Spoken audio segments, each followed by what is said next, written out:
கிறிஸ்து சுவிசேஷ ஆலயத்திலிருந்து 5 நிமிட தியானம் தினம் ஒரு வேத வசனத்திற்கு உங்களை அன்போடு கூட நான் வரவேற்கிறேன். இன்றைக்கு நாம் தியானிக்கும்படியான வேத வசனம் 90ஆம் சங்கீதம் 15ஆம் வசனம். தேவரீர் எங்களை சிறுமைப்படுத்தின நாட்களுக்கும் நாங்கள் துன்பத்தை கண்ட வருஷங்களுக்கும் சரியாய் மகிழ்ச்சியாக்கும். ஒவ்வொரு நாளும் நாட்களை கடத்துவது என்பது மிகவும் கடினமான காரியமாக இருப்பதை நாம் உணர்ந்திருக்கிறோம். சில நாட்களிலே சந்தோஷமாக இருக்கும், சில நாட்களிலே சிறுமையாக இருக்கும், சில நாட்களிலே ஏண்டா இந்த பூமியில் நாம் வாழ்கிறோம் என்ற பாரமும் கவலையும் உள்ள நாட்களாக இருக்கும். அதிலே சந்தேகம் இல்லை. ஆனால் இந்த நாட்களிலே கர்த்தரை நாம் தேடுவோம் என்று சொன்னால் கர்த்தர் நம்முடைய சிறுமைகளை, நம்முடைய பாடுகளை, நம்முடைய பிரச்சனைகளை, நம்முடைய துன்பங்களை எல்லாவற்றையும் தேவன கர்த்தர் ஒரு நாள் நிச்சயமாய் மாற்றுவார். நாட்கள் கடந்து போகலாம், வருஷங்கள் கடந்து போகலாம், ஆனால் தேவன கர்த்தர் ஒரு நாளும் மாறாதவராய் இருக்கிறார். நம்முடைய சிறுமையை அவர் பார்க்கிறார், நம்முடைய துன்பங்களை கர்த்தர் பார்க்கிறார். இதை எழுதினான மோசேயுடைய வாழ்க்கையில் நாம் பார்க்கலாம். அவர் அரண்மனையிலே, பார்வோனுடைய அரண்மனையிலே வாழ்ந்தவர் 40 ஆண்டுகள். அது யாத்திராகமம் 2ஆம் அதிகாரத்திலே அவர் பிறந்தார். அந்த அதிகாரம் முடிவதற்கு முன்னதாகவே அவருக்கு 40 ஆண்டுகள் முடிந்து விட்டது. வேதம் எவ்வளவு சுருக்கமாக எழுதப்பட்டிருக்கிறது என்பதை பார்க்கலாம். அவர் பிறந்தார், 40 ஆண்டுகள் அந்த கடைசி வசனத்துக்குள்ளாய் நிறைவேறுகிறது. அடுத்த 40 ஆண்டுகளும் அவர் கடந்து விட்டார். அந்த 3ஆவது அதிகாரத்தில் கர்த்தர் அவரை சந்திக்கிறார். முச்செடியிலே அவர் சந்திக்கிறார். மீதியான் தேசத்திலே வனாந்தரத்திலே கர்த்தர் அவரை சந்திக்கிறார். 80 ஆண்டுகள் முடிந்து விட்டது. அதனால தான் யாத்திராகமம் 7ஆம் அதிகாரம் 7ஆம் வசனம் சொல்கிறது, அவர்கள் பார்வோனோட பேசும்போது மோசேக்கு 80 வயதும் ஆரோனுக்கு 83 வயதும் இருந்தது என்பதை நாம் பார்க்கலாம்.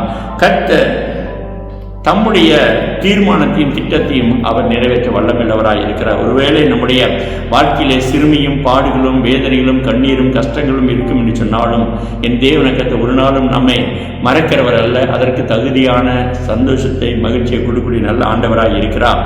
மோசேயை தெரிந்து கொண்டதன் நோக்கத்தை கர்த்தர் நிறைவேற்றுகிறார். அடுத்த 3வது 40 ஆண்டுகள் இஸ்ரவேல் ஜனங்களை வழிநடத்தும்படியாக மோசேயை கர்த்தர் தெரிந்து கொண்டார், அழைத்து கொண்டு வருகிறார். அவருடைய நோக்கம் இந்த கானானுக்குள்ளாய் அவர்களை கொண்டு போக வேண்டும் என்பதுதான். மோசே அதை அவருடைய வார்த்தையை மீறியதினாலே அவர் கானானுக்குள்ளாய் பிரவேசிப்பதில்லை என்று சொன்னபடியினாலே அந்த தேசத்தை காணாமல் அவர் மரணமடையக்கூடாது என்பதிலே தேவன் கவனமாய் இருந்தபடினாலே உபாகமம் 32ஆம் அதிகாரம் 49ஆம் வசனம் சொல்லுகிறது, நீ எரிகோவுக்கு எதிரான மோவாப் தேசத்தில் உள்ள இந்த அபாரீம் என்னும் மலைகளில் இருக்கிற நேப்போ பர்வதத்தில் ஏறி நான் இஸ்ரவேல் சந்ததியாருக்கு காணியாட்சியாக கொடுக்கும் கானான் தேசத்தை பார் என்று சொன்னார். தேவன கர்த்தர் அதை பார்க்க செய்தார். மோசேயை இங்கிருந்து நேபோ மலையிலே இருந்து பார்க்கும்படியாக கர்த்தர் கிருபை செய்தார். அந்த தேசத்தை பார்க்கிறார்.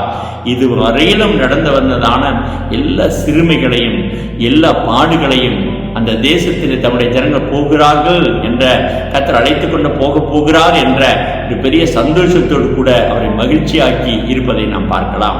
ஆமென். கர்த்தர் சொன்ன காரியங்களை கர்த்தர் நிச்சயமாய் நிறைவேறும். அவர் எங்கு அழைத்து கொண்டு போக வேண்டும் என்று சொல்லி தீர்மானித்தாரோ அந்த இடத்திற்கு அழைத்து போவதற்கு தேவன கர்த்தர் கொண்டு வந்து விட்டார் என்பதையும் மோசேக்கு கர்த்தர் வெளிப்படுத்தி காண்பித்ததை பார்க்கலாம். எனவே நாம் படுகிற எல்லா சிறுமைகளையும் தேவன கர்த்தர் கண்ணோக்குகிறார். எல்லா துன்பங்களையும் கர்த்தர் கண்ணோக்குகிறார். ஒரு நாளும் தேவன கர்த்தர் நம்மை கைவிட மாட்டார். அதனால்தான் வசனம் சொல்லுகிறது, தேவரீர் எங்களை சிறுமைப்படுத்தின நாட்களுக்கும் நாங்கள் துன்பத்தை கண்ட வருஷங்களுக்கும் சரியாக எங்களை மகிழ்ச்சியாக்கும். கர்த்தர் உங்களை நிச்சயமாக மகிழ்ச்சியை நடத்துவார். ஜெபிக்கலாமா? மகா இரக்கம் கிருபை நிறைந்த எங்கள் ஜீவனுடைய நல்ல பிதாவே, இந்த வார்த்தைகளை கேட்ட உங்களுடைய வாழ்க்கையிலும் ஆண்டவரே தேவனா கர்த்தர் சிறுமைகளை ஆண்டவரே எடுத்துவிட்டு துன்பத்தை எடுத்துவிட்டு தேவன கர்த்தர் சரியாய் மகிழ்ச்சியாக்குவீராக. நாட்களும் வருஷங்களும் கடந்து போனது உண்மைதான் என்றாலும் இந்த வருடத்தில் இந்த நாளில் இருந்து கர்த்தர் நீர் ஆண்டவரே பிள்ளைகளை நடத்தும்படியாக இந்த கேட்களுடைய ஒவ்வொருடைய வாழ்க்கையிலும் கர்த்தருடைய கரம் நீட்டப்பட்டு நடத்தும்படியாக உங்களுடைய கரங்களை உங்களை ஜெபிக்கிறோம். ஒவ்வொருவரையும் மகிழ்ச்சிக்குள்ளாய் கர்த்தர் நீ நடத்துவீராக. என் பொறுப்படுத்திக் கொள்ள ஆசைத்து நடத்தும் இயேசுவின் நாமத்தில் ஜெபிக்கிறேன் எங்கள் ஜீவனுடைய நல்ல பிதாவே. ஆமென். God bless you. கர்த்தர் உங்களை ஆசீர்வதிப்பாராக. ஆமென்.